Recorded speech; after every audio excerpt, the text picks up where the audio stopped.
felices de tenerlas esta noche aquí. Quisiera abrir este foro haciendo una pregunta a Cecilia del Valle. Muchas gracias, Cecilia. Ella está conectada desde Argentina. Quisiéramos preguntarte, ¿cuál fue la motivación de filmar a esta persona tan maravillosa que es Canela durante tanto tiempo y hacer esta película, ¿no? ¿Cuál fue la motivación detrás? Y si nos puedes contar un poco más sobre cómo conociste a Canela. Bueno, buenas noches a todas. Muchas gracias por la invitación al festival. Estoy muy orgullosa de que mi peli pueda ser parte eh, en un país hermano, así que estoy muy contenta. Mira, la motivación tuvo que ver que nosotras militábamos juntas en una agrupación que depende, o sea, depende del kirchnerismo. Y ella daba clases sobre urbanismo y yo sobre audiovisual. Bueno, nos conocimos y me gustó mucho cómo constantemente hacía un anclaje entre la arquitectura y su vida, como en la arquitectura orgánica ella había encontrado una forma de transmitir una nueva arquitectura a propósito de haberse asumido como mujer, y siempre tuvo que ver con mi fanatismo por la arquitectura y por mi gran interés hacia la posibilidad de vivir la vida de la forma en que uno quiere. Ella se asume como mujer de grande, con 3 hijos, 2 varones y una hija mujer. Y la verdad que las veces que la escuché hablar a propósito de la arquitectura, siempre me invitaba a saber un poco más, porque ya te digo, constantemente ella hablaba de la arquitectura, pero hablaba de su vida, ¿no? Mantener las raíces en la helada hasta que sea tiempo de despertar, cuando yo le preguntaba por qué ella se había asumido tan tarde, o cuando la cantidad de años que nosotras finalmente somos amigas, por suerte. Es una situación compleja la de perfilar en documentales a alguien, porque son muchos años de vaivenes, vaivenes invasivos, porque entrábamos con un equipo de rodaje a una intimidad, a una persona con su vida, con sus miedos, con su incertidumbre, como todos. Así que para mí es un logro desde lo personal, ¿no? Como haber conseguido, o en principio es lo que me han transmitido acá cuando yo estrené la película, es la empatía y la cercanía a la otredad, que era un poco siempre el faro de ambas, ¿no? Cuando también ella es una gran cinéfila y yo soy una gran amante de la arquitectura, así que eso nos acercó muchísimo y siempre tuvimos como ganas de hacer una película documental, fronterizo, que genere también, que atrape también, digamos, ¿no? Como estructura, y que tengas ganas de seguir viéndolo y seguir viendo qué pasa.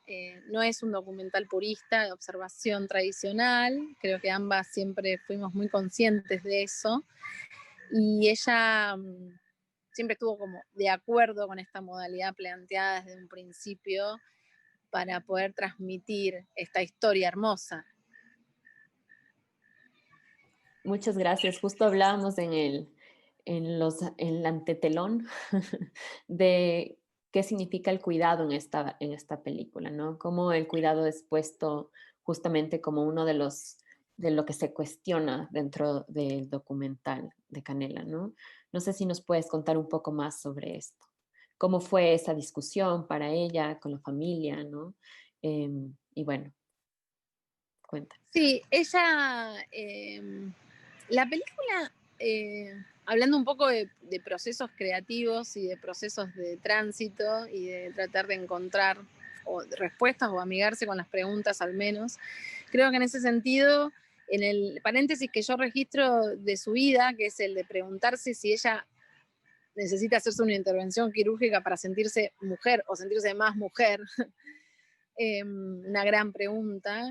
En ese momento yo me encuentro con ella y yo intento acompañarla en esa búsqueda, en ese periplo, y ahí surgen muchas cuestiones que yo sé por la intimidad que generé con ella, la empatía y la confianza, que ella realmente antes no se había preguntado, pero no se había preguntado porque ya asumirse y ya el cambio que implicó el agente satélite a su vida y un montón de resonancias en la universidad y en una ciudad chica y en un montón de cuestiones ya había sido mucho. Por ende, yo creo que esas preguntas que aparecen en la película con la terapeuta y realmente son muy genuinas y aparecen en ese momento de su vida, ¿no? Aparecen en ese momento de su vida, no antes. Y creo que tampoco ahora, por ejemplo, si yo quisiera filmarla ahora o si yo lo hubiese filmado en el momento en que realmente ella se asume como mujer, son momentos muy diferentes. Yo hice esta película que hubiese podido hacer muchas otras también películas, ¿no? Porque un documental no deja de ser una película en el sentido de que uno después edita y elige qué mostrar y qué no. Pero lo más interesante de este proceso creativo y de tantos años de trabajo juntas es que realmente ella en el interín estaba haciéndose esas preguntas, que eran preguntas genuinas que estaban sucediendo y que yo estaba registrando.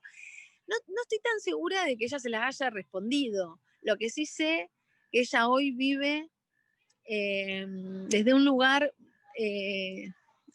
como habiendo aceptado eso, el tránsito como un lugar donde quedarse, ¿no? Como, y no con un faro tan establecido sobre lo que implica ser o no una mujer, digamos, ¿no? Es como que a un punto lo llevaba yo también en este entreacto, cuando hablabas recién de lo que hablábamos antes, es un poco con lo que pasa con las películas, ¿no? Obviamente, por supuesto, por festivales y por audiencia y por lugares en donde te piden la película, siempre te piden que uno se defina. Mi película es un documental fronterizo. No sé tampoco si es un docuficción, no sé si es una ficción, no sé si es un documental. Es un lugar fronterizo. Yo siempre amé lo fronterizo. Un poco mi madre se ha criado en un lugar fronterizo y en los lugares fronterizos pasan muchas cosas, creo yo. Más que en los lugares centrales, otro tipo de Claro que cosas que sí. me gusta más contar. Muchas gracias, eso estuvo muy lindo. Nos están llegando ya algunos comentarios del público que quisiera compartirles. Dicen, gracias por crear este espacio. Martina dice eso y David Proaño también se junta, dice, estoy de acuerdísimo por Martina, muchas gracias. Entonces sabemos que nos están escuchando y que están ahí presentes. Entonces quisiera iniciar ahora sí como trayendo, ¿no es cierto?, Canela también y todos los dilemas que tiene Canela y la bruja de Texcoco, ¿no? Dos mujeres trans, la bruja tampoco se define como mujer trans, tiene su propia definición. Y quisiera traer esto un poco para que hablemos de Ecuador, ¿no? Sabemos que 7 de cada 10 personas LGBTI en el Ecuador sufren violencia, sobre todo dentro del círculo familiar, ¿no? Posiblemente más, esto y Ana después nos comentará mucho más, pero sobre todo aquí hay un gran sesgo porque no sabemos con exactitud si eso está pasando, porque las cifras no son lo más cercano a lo que viven realmente las personas LGBTI y además dentro de esto la población trans, ¿no? Entonces quisiera primero hacerle una pregunta, tenemos a Alejandra, quien es una abogada especialista en derechos humanos, creo que ella es la más indicada para contestarnos esto.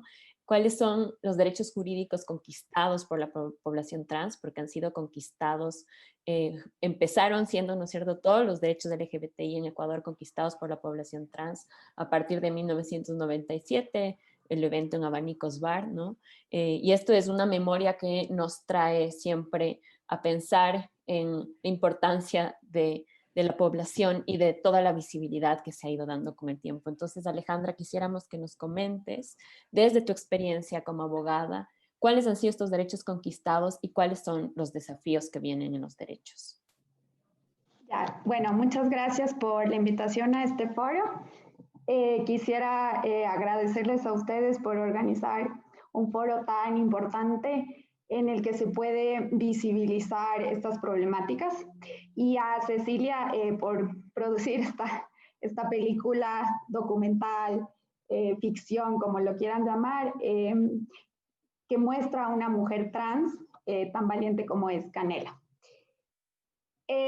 Sobre el avance en el desarrollo de los derechos de estas comunidades y diversidades sexogenéricas, han habido, como tú dijiste, bueno, ciertos avances, más que todo yo diría que a nivel internacional, que lo que pasa en Ecuador.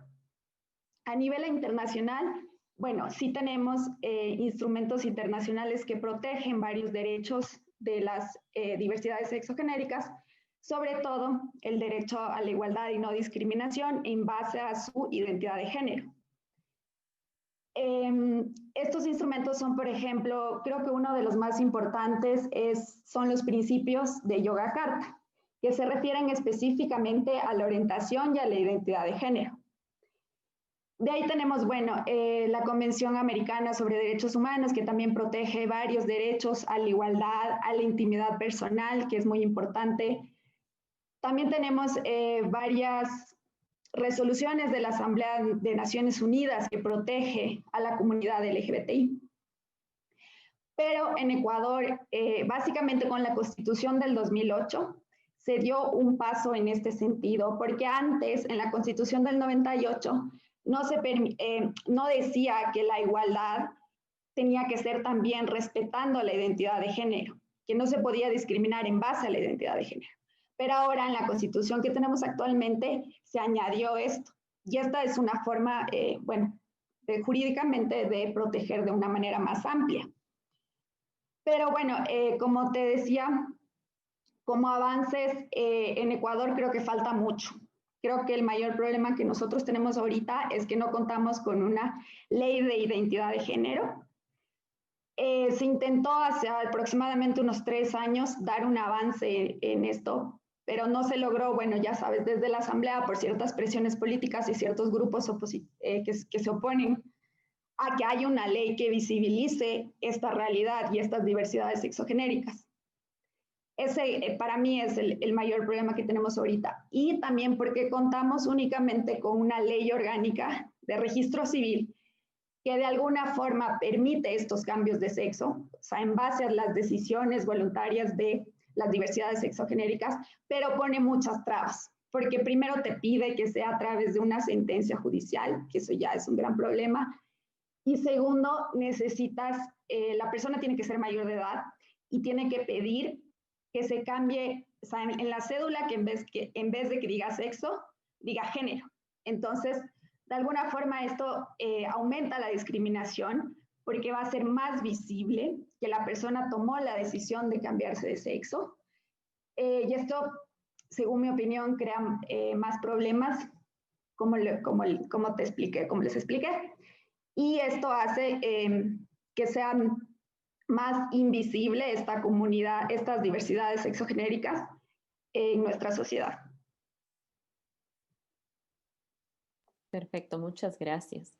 Creo que eso nos abre, ¿no es cierto?, paso a nuestra otra especialista y invitada desde la sociedad civil, y que es Ana Almeida.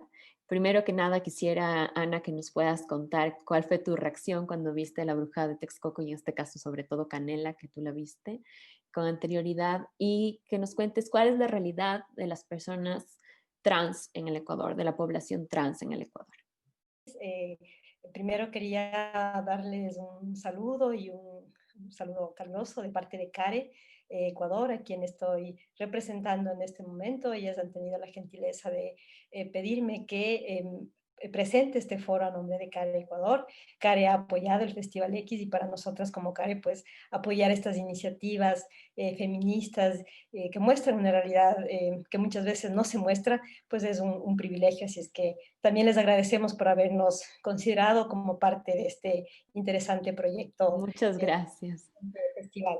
Reciban un saludo cariñoso de nuestra directora Alexandra Moncada. Lo siguiente que me gustaría decir a propósito de Canela, que tuve la oportunidad de ver, es que, bueno, me hubiera encantado conversar con Canela, Cecilia, sabía que estaba invitada, pero claro, hay problemas que a veces ya no se pueden superar. Así que nada, Cecilia, quiero que le des un saludo muy cariñoso, afectuoso a Canela. Y gracias. Y expresarte a ti, Cecilia, como realizadora de este... yo lo había visto, leí algunas cosas antes de ver Canela, y claro, me llamó mucho la atención la definición que había por ahí de docuficción. Y claro, hablando, digamos, estas definiciones que normalmente son desde la academia nos piden, y desde, ¿no? Y a veces como intentamos escaparnos de esas normalizaciones en las que muchas veces nos quieren meter, así como en la identidad, nos quieren meter en la o feminidad correcta o en la masculinidad correcta, y finalmente, ¿qué mismo será eso? Nos dice y pone en cuestión la historia que tú has contado, la historia de Canela. Me pareció muy interesante, sobre todo, Cecilia, cuando nos decías que la Canela se asume como mujer, ¿no? Y hay toda una gran pregunta, finalmente, que es construirse o sentirse mujer.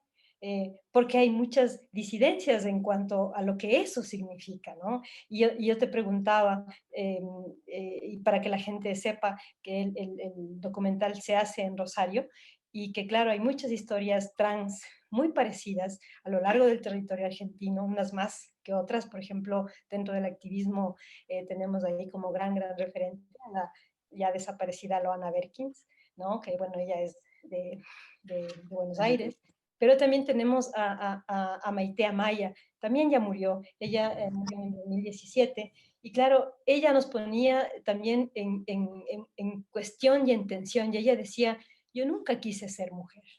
Y ella lo que dice es porque no quería construir una feminidad rígida, que entiendo un poco en el caso de la historia de Canela, es también finalmente cómo se construye esa feminidad y cómo la sociedad nos obliga muchas veces y les obliga a las personas trans, femeninas y masculinas, a establecer unos caminos rígidos de feminidad, porque eso es lo correcto, porque eso es lo aceptado, y no nos dejan muchas veces, y la sociedad no les deja muchas veces a las personas trans transitar permanentemente, como decías, Cecilia, por la frontera, ¿no? Por esto de ser y no ser, porque el lugar de la frontera es un lugar bastante también inestable, y creo que las personas que andamos por los márgenes o por las fronteras sabemos que es un reto enorme transitar por esos lugares.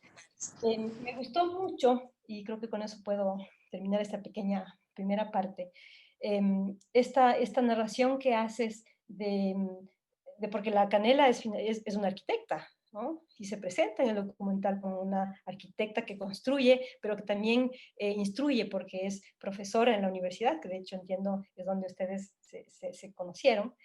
Y a mí ahí me surge una cosa muy bonita, porque yo también soy arquitecta, entre otras cosas. Mira. Sí, y esta analogía que haces, ¿no? Yo pienso que es porque finalmente la arquitectura es construir. Y un poco lo que también es construir esa necesidad desde adentro de una feminidad. ¿De qué feminidad? De la que ella quiera. No somos quienes nosotras para decir si esa es la correcta o no, sino Sí, que de la que quiera, y a veces de la que se puede, y a lo que se veces de pueda, la que, ¿no? no, digo, como otras Y ahí cosas que uno construye, digamos. Yo soy así la es, directora de cine que quiero y la que puedo, por la coyuntura, por el contexto, así es. por mi propia voluntad, por la energía, por la gente que tengo satélite. Ella me ha transmitido mucho eso, y en realidad lo hemos hablado también. Y Cane lo que siempre me dice, que lamenta mucho no estar acá por otra parte, quiero decirles, es que, porque lo hemos hablado, ¿no? No porque ella lo haya llevado tan consciente ni tan intelectualmente, sino, bueno, Desde por la eso, vivencia, desde el cuerpo. sí, la experiencia, ¿no? Exacto. Entonces, ella lo que me dice es que ella tenía como un ideal de mujer diferente, del marco de la masculinidad, de una mina que se crió un tipo que se crió en ese momento, un tipo que se crió en los 60, ¿no? Con muchos prejuicios, con una construcción sobre lo que se debe ser muy, muy rígida. Por ende, ella empieza a asumirse como mujer con unos estandartes, o como un lugar o como un faro a seguir, muy estereotipado, ¿no? Muy, muy estereotipado. Ella lo va deconstruyendo realmente, poniendo su cuerpo, su alma, y un poco lo que aparece en el documental también. Y con muchos encontronazos con el contexto y con su familia, que es una familia que la conoce más del marco. Claro. Madre que le dice que no, como en muchas historias, las madres de personas trans dicen yo tuve una hija o yo tuve un hijo. Y es como a eso no renuncio. Y eso es muy doloroso, ¿no? Muy Y doloroso. algo que me parecía muy interesante con esto de la construcción y la arquitectura es que finalmente esta posibilidad escénica que tienes, Cecilia, de darle vida a esta historia desde la frontera, es como este acto de creación de lo que es la arquitectura. Le Corbusier dice la arquitectura es luz. Y Ah, lo que haces con tu estética en la vida y en esta narración, que además es muy bonita, ¿no? Pucha, ese auto que se choca, ese auto que se construye, ese auto que va a la mecánica y se pule para finalmente ser ese auto en el que va Canela, ¿no? Entonces, a mí eso me ha parecido muy, muy bonito, muy interesante, y también como este camino de procesos y de tránsitos, ¿no? Y de cómo es el ir y venir. Y hay un tema central que yo creo que con ese es con el que quiero terminar esta fase, porque les hablaba de Maite Amaya, ¿no? De esta gran activista trans, porque ella decía, ¿hasta qué punto se medicaliza la identidad? Y yo no quiero meterme en montones de cosas para que mi cuerpo, mi silueta, y dice mis tetitas, dice, cuando comienzan a tomar hormonas las personas trans femeninas, la primera reacción, digamos, del cuerpo es esto de las tetitas y la sensibilidad y todo el tema del placer alrededor de las tetitas. Y entonces, finalmente, ¿cuánta de esa construcción medicalizada es lo que la gente finalmente quiere, asume, puede o no frente a la construcción de la identidad? Yo creo que eso es un tema enorme para debatir, con el que quiero terminar esta primera partecita. Gracias, Anaís, por la invitación y por la oportunidad de hablar de Canela. Muchas gracias. Y aquí justo quisiera hablar sobre las reacciones, ¿no? En Canela vemos las reacciones de sus hijos, las reacciones de sus estudiantes, que a mí me parecen muy interesantes, ¿no? Es como Canela es profesora, entonces está constantemente siendo pública, ¿no? Ser profesora también significa enfrentarse a lo público, al estar primero enseñando, pero además adelante, ¿no? Y decir, esto soy.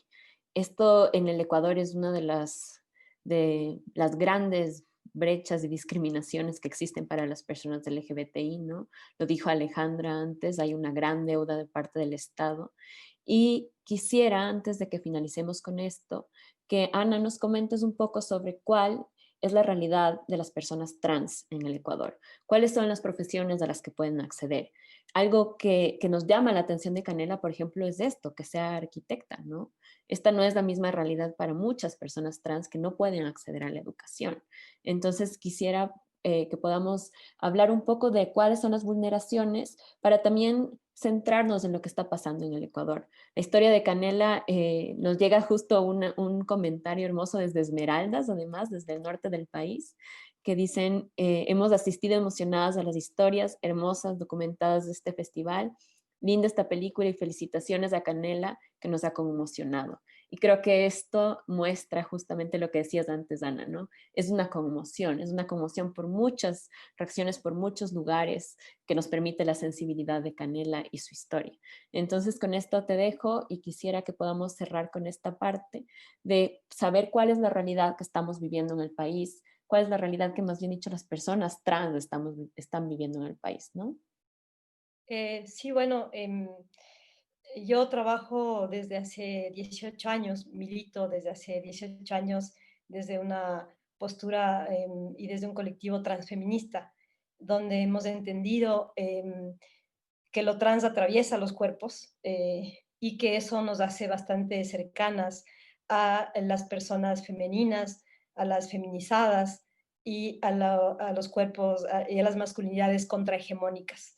Y eso da cuenta desde hace 18 años de una relación muy profunda y sensible, sobre todo con colectivos de trabajadoras sexuales trans callejizadas. Y decir ahí que hay un antes y un después, ¿no? Decía Alejandra que nos hace falta mucho y nos ponía algunas referencias de la Corte y de aspectos más, digamos, internacionales sobre esta realidad de las diversidades sexogenéricas y sobre todo las personas trans. y decir que en el Ecuador hay un antes y un después, y hay un antes y un después, primero con el hito de la despenalización de la homosexualidad en el 97, y ahí hay que revisar algunas cosas. No es solamente no son solamente lo que ahora conocemos como comunidades trans femeninas las que dieron esta posibilidad. Hay que leer bien la historia, y porque detrás de la despenalización de la homosexualidad hubo muchísimo trabajo femenino, harta firma de señoras que eran las mamás de algunas de esas personas trans y de unos hombres gays. Hubo el cuerpo, efectivamente, el cuerpo feminizado de personas que no se llamaban transfemeninas en la época, sino de muchos travestis y hasta maricones, porque así se llamaban. Y luego una cara pública de la despenalización de festejo que fue la de los hombres gays. Entonces hay que contar esa historia con todas esas aristas, y porque a veces se puede romantizar la historia LGBTI en el Ecuador, y ese es entonces un primer momento que hay que revisar con mucho detenimiento. Y hay un segundo momento importante que ya lo mencionaba Alejandra, que es la Constitución del 2008, donde hay grandes cosas y probablemente hay que estudiarlas más también, porque no es solamente el 11 numeral 2 que prohíbe la discriminación por identidad de género, sino es el 21, la libertad estética, sino que es la posibilidad también de escoger libremente el nombre, sino que es también la posibilidad de prohibir intervenciones abusivas de la policía en el espacio público, justamente para frenar el abuso que se cometía y que hasta ahora se comete contra colectivos de trabajadoras sexuales trans callejizadas. Entonces, son unas historias que tienen unos distintos momentos, y claro, a partir del 2008, cuando se permite, ya en el 2007 se permitía en el Ecuador, en la cédula de identidad, que haya el respeto a la imagen. En el 2008 se posibilita el respeto a elegir libremente el nombre, y por eso es que tienes en Ecuador una historia de cedulación trans muy interesante. Primero tienes la imagen, luego tienes el nombre, y finalmente en el 2000, ahora en el 2013 que se aprueba, me parece, no sé si es un poquito más, el tema de la ley de datos, que es una ley muy interesante, que no salió como quisimos, porque somos autoras de esa ley, pero que permite una cosa muy interesante que no existe en otro lado. Bueno, Argentina tiene una ley de identidad que posibilita unas cosas mucho más, digamos, avanzadas, que podrían en algunos casos ser ideales para nosotras como ecuatorianos y ecuatorianas. Parece que hay un temblor por aquí, pero no importa. Y que permite que las personas escojan el género. Efectivamente, cuando nosotras planteamos el reconocimiento del género en los documentos de identidad, no estábamos pensando que el género era solamente para las personas trans, porque todas las personas tenemos género. Las personas trans y las que no somos trans. A mí me gusta mejor decirme no trans a decirme cis, porque no soy trans, simplemente. Porque lo que proponíamos era que se elimine el sexo del documento de identidad, que además el sexo es un dato de la íntima corporalidad, y que al develarse públicamente mi sexo en las cédulas se está violando mi derecho a la intimidad, y ahora no se está violando el derecho a la intimidad de las personas trans. Y la idea era que todas las personas en el Ecuador optemos por el tema del género, como una mención a esa vivencia de la feminidad o la masculinidad que tenemos todas las personas, porque no solo las personas trans tienen género, pues todas tenemos género. Entonces, esas personas que accedieron a esos derechos desde el 2008 han podido también acceder a la educación, y aquí en el Ecuador decir, Anaís, que, por ejemplo, en el 2000, creo que en el 2011 o 2012 tuvimos la primera médica trans graduada en Manta. En el 2011 también tuvimos el primer profesor trans masculino graduado de la Universidad Central del Ecuador como profesor de química. En el 2012 tuvimos la primera periodista en Riobamba, primera periodista trans, y hemos tenido las primeras en un continuum de efectivamente acceso a unas posibilidades, pero acceso a unas posibilidades a partir de también unas realidades. No todas las personas LGBTI, y menos las personas trans, son iguales, ¿no? No se puede meter en el mismo saco a todos y todas, porque no todos y todas tienen o han tenido los mismos privilegios o acceso al privilegio, ¿no? Y entonces tienes ahora una generación, por ejemplo, de abogadas trans que están, ahora que estoy trabajando en el Azuay, que están trabajando en la prefectura del Azuay, y que han accedido desde el privilegio a al nombre, incluso a intervenciones corporales mucho más costosas, pero porque las pueden pagar, no porque sea algo que el Estado les dé a las personas trans en general. Y ahí sí hay que reconocer que hay una deuda histórica del Estado frente a unas poblaciones que han sido y que son aún marginalizadas desde desde esta cosa de expulsión que todavía sigue existiendo para algunas personas, y que la realidad de algunas personas trans, sobre todo de personas trans en ejercicio del trabajo sexual callejero, es una realidad muy distinta a la realidad de las personas trans que son profesionales. Y esa realidad efectivamente es la que debe hacerse responsable el Estado, porque la violación ha sido una violación permanente a sus derechos humanos, y ahí hay una deuda que reparar para esos colectivos, porque han sido efectivamente abandonados a su suerte. Los procesos de hormonización, por ejemplo, son de difícil acceso ahora. Hay una pequeña posibilidad y hay endocrinólogos, pero las citas son hasta de esperar un año para acceder a citas de reemplazos hormonales. Todavía el Estado no ha asumido el tema de operaciones y de mastectomías y etcétera.